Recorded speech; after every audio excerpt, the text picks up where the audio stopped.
한두 달 지나면 환율이 1,400원 전후로 떨어질 것이다. 그리고 만약 당장 환율을 잡을 특단의 대책이 있으면 이미 했을 것이다. 2026년 1월 21일 대통령이 이 두 문장을 거의 같은 호흡으로 던졌습니다. 자, 여기서 여러분도 느끼셨죠?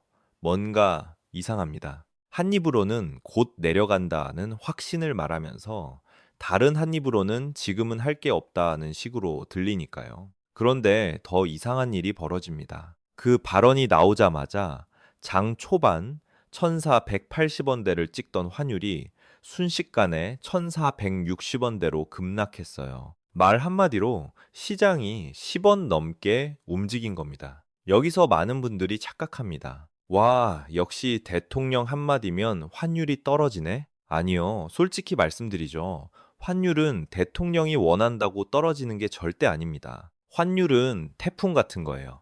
아무리 대통령이 바람아 멈춰라 외쳐봤자 태풍의 진로를 바꿀 수는 없습니다. 그럼 왜 시장이 움직였냐? 정답은 간단합니다. 사람들이 대통령 말을 기도로 들은 게 아니라 신호로 들었기 때문이에요. 왜 하필 1,400원이라는 구체적인 숫자, 왜 하필 한두 달이라는 구체적인 시간표를 콕 집었을까요? 여러분, 이건 점쟁이식 예언이 아닙니다. 도박이 아니라면 이 사람들은 뭔가를 기대하고 있고, 뭔가를 준비하고 있고, 뭔가를 걸어 놓은 겁니다. 시장이라는 건요, 실체가 있는 돈도 움직이지만 더 무서운 건 기대가 움직입니다. 아, 위에서 1,400을 말했네.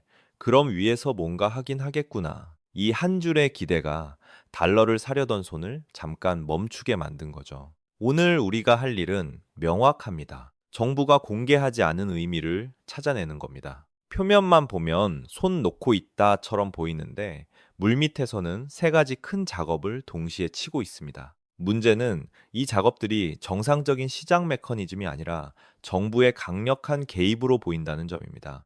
첫 번째, 국민연금입니다. 전체 재산이 1,473조 원, 대한민국 1년 예산을 몇 번을 돌려도 남을 만큼의 말 그대로 국가급 금고죠. 자, 질문 하나. 이 돈이 원래 무슨 돈입니까? 우리 모두의 노후 자금입니다. 이 돈의 목적은 딱 하나예요.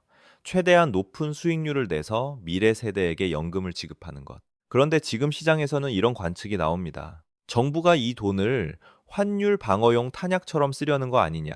왜 위험하냐면요. 연금은 소화기가 아닙니다. 화재가 났다고 해서 아파트 비상 소화기를 아무 데나 뿌리면 불길이 잠깐 잦아드는 것처럼 보일 수 있어요. 근데 소화기 다 쓰고 나면 다음 불은 더 크게 타죠. 연금도 똑같습니다. 오늘 환율을 20원 잡겠다고 노후 자금을 정치적 목표에 끌어다 쓰면 내일은 연금의 수익률이 흔들립니다. 수익률이 흔들리면 미래 세대의 연금 지급 능력이 흔들리고 결국 부담은 국민에게 돌아옵니다. 여기서 더 핵심은 왜 국민연금이 해외 비중을 그렇게 늘렸느냐입니다. 답은 단순합니다.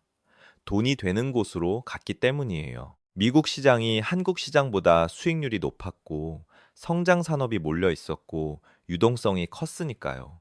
연금 관리자 입장에서는 애국심이 아니라 수익률로 판단하는 게 의무입니다. 그런데 환율이 높다고 해서 해외 투자를 줄이고 국내로 돌려라? 이건 마치 축구 감독이 경기 중에 이렇게 말하는 겁니다. 상대가 너무 세니까 우리 선수들 전부 페널티 박스 안에만 있어. 수비는 될 수 있어요. 근데 그 전략으로는 절대 이길 수 없습니다. 공격을 포기한 순간 경기는 시간만 끌다가 결국 지는 쪽으로 굴러가요. 그리고 더 민감한 단어가 하나 있죠. 환해지입니다. 환해지가 뭐냐? 쉽게 말해 나중에 달러를 미리 정해진 가격에 팔기로 약속하는 계약입니다. 보험처럼 보이죠? 맞아요. 보험입니다. 근데 보험은 공짜가 아닙니다. 보험료를 내야 하고 보험을 드는 순간 큰 이익을 먹을 가능성도 일부 포기합니다. 예를 들어 볼게요.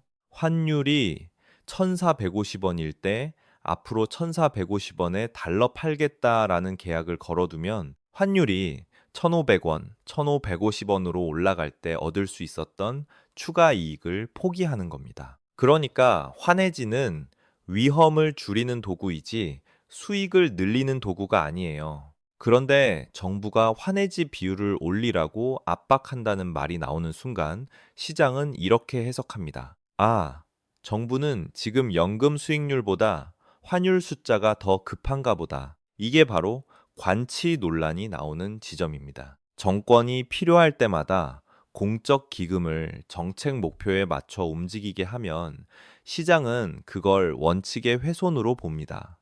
그리고 원칙이 흔들리는 순간 외국인 돈은 제일 먼저 도망갑니다. 돈은 감정이 아니라 규칙을 따르거든요. 두 번째는 대미 투자 지연입니다. 작년 말 한국이 미국에 3,500억 달러 규모의 투자 패키지를 약속했고 그 이후 상반기 본격 집행은 어렵다는 발언이 나왔습니다. 표면적으로는 부지 선정, 인허가, 절차, 타당성 검토 이런 말들이 붙겠죠. 근데 시장이 진짜로 보는 건 그게 아닙니다. 환율입니다. 달러가 실제로 빠져나가는 속도와 타이밍이에요. 여러분, 200억 달러만 한 번에 나가도 환율은 요동칩니다. 이건 욕조물 빼는 거랑 똑같아요. 물은 가득 차 있는데 배수구를 갑자기 확 열면 물살이 휘몰아치죠. 그래서 정부가 속도를 조절하면 당장은 환율의 급등은 막을 수 있어요. 하지만 여기서 또 한 가지 질문이 생깁니다. 그게 정말 현명한 전략이냐는 거예요. 왜냐하면 미국은 모든 걸 거래로 봅니다. 특히 지금 같은 시대에는 더 그렇습니다. 경제 약속이 흔들리면 안보와 외교 협상의 분위기도 흔들릴 수 있어요. 너희가 약속한 걸 미루면서 결정적인 순간에는 나만 믿어달라고 이 프레임이 잡히면 협상력은 급격히 떨어집니다. 실제로 미국 쪽에서 최근 원화 약세가 한국의 펀더멘털과 맞지 않는다는 메시지가 나온 것도 시장은 그냥 친절한 코멘트로만 보지 않습니다. 지금 한국, 약속과 시장 안정 둘 다 챙겨라 라는 신호로 읽히죠. 말은 부드러워도 신호는 무겁습니다. 게다가 더 큰 문제는 환율이 오르는 근본 원인을 피하고 있다는 점입니다. 외국인들은 한국 자산을 싸게 보고 한국 사람들은 미국 주식에 돈을 쏟아붓고 이 흐름이 왜 생기냐? 규제, 경직된 노동시장, 조세 구조, 기업이 숨쉬기 어려운 환경 같은 구조 문제가 쌓여 있기 때문이라는 분석이 계속 나오는데 정치는 이걸 건드리기 싫어합니다. 표가 무섭거든요. 그래서 뭘 하느냐? 국민연금으로 받쳐주고 대미 투자를 늦춰서 달러 유출을 늦추고 세 번째 카드가 들어올 때까지 버티는 겁니다. 세 번째, WGBI 편입입니다. 4월부터 한국 국채가 세계 국채 지수에 단계적으로 편입되면서 외국인 자금이 수십조 원 단위로 들어올 수 있다는 기대가 있습니다. 정부가 1, 2개월만 버티면 1,400원대로 내려간다고 말하는 배경에는 이 구원 투수가 깔려 있는 거죠. 하지만 여기서 아주 중요한 질문을 해야 합니다. 그 돈이 과연 우리 편이냐는 겁니다. 이 돈은 사랑해서 들어오는 돈이 아닙니다. 지수에 편입되면 지수를 추종하는 자금은 기계적으로 삽니다. 좋아해서가 아니라 규칙 때문에 사는 거예요. 그리고 규칙 때문에 산 돈은 규칙 때문에 팔기도 합니다. 그게 더 무섭습니다. 비유해 볼까요? 친구가 와서 급하게 돈 좀 빌려줘. 금방 갚을게. 라고 말합니다. 근데 그 친구가 지금 빚이 쌓이고 거래처와도 틀어지고 소문도 안 좋아요. 빌려주더라도 여러분은 마음속으로 언제든 회수할 준비를 하죠. 조금이라도 이상한 냄새가 나면 바로 돈부터 빼려고 합니다. WGBI로 들어오는 돈이 딱 그런 돈입니다. 평소엔 든든해 보이지만 불안 신호가 뜨는 순간 가장 먼저 도망가는 돈. 그리고 여기서 더 무서운 포인트가 하나 있습니다. 불안 신호는 우리가 통제하는 게 아니라는 거예요. 글로벌 투자자들이 한국을 평가할 때 경제 지표만 보는 게 아닙니다. 관계, 동맹, 정책, 신뢰, 예측 가능성, 이런 걸 같이 봅니다. 만약 어느 날 한 줄짜리 강한 메시지가 튀어나오면 그 한 줄이 시장에서는 빨간 경고등이 됩니다. 그 순간 알고리즘이 먼저 움직이고 사람은 그 뒤에 따라가요. 그래서 어떤 날은요, 실물이 안 움직였는데도 환율이 먼저 폭등합니다. 공포가 먼저 가격을 만들고 현실이 그 뒤에 따라오는 거죠.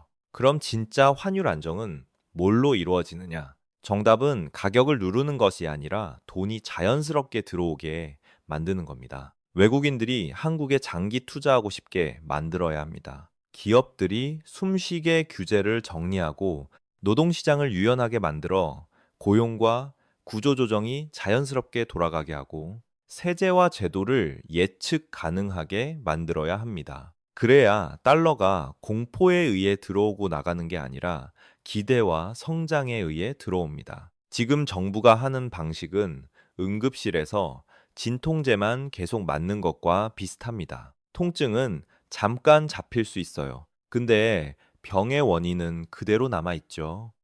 4월에 WGBI 자금이 들어와 환율이 1,400원대로 내려간다 해도 그게 끝이 아닙니다. 구조 문제가 해결되지 않으면 다음 충격에서 우리는 똑같이 흔들립니다. 결국 핵심은 이겁니다. 정부는 4월까지 버티는 단기 게임을 하고 있습니다. 하지만 우리에게 필요한 건 10년을 버티는 장기 해법입니다. 시장을 믿고 제도를 고치고 기업이 돈 벌 수 있는 환경을 만드는 것. 그게 진짜 환율 안정의 길입니다. 국민연금을 정치적 도구로 쓰는 순간 우리는 미래 세대의 노후를 담보로 현재의 숫자를 사는 거래를 하게 됩니다. 이게 과연 옳은 선택일까요? 오늘 내용이 도움되셨다면 구독과 좋아요 부탁드립니다. 감사합니다.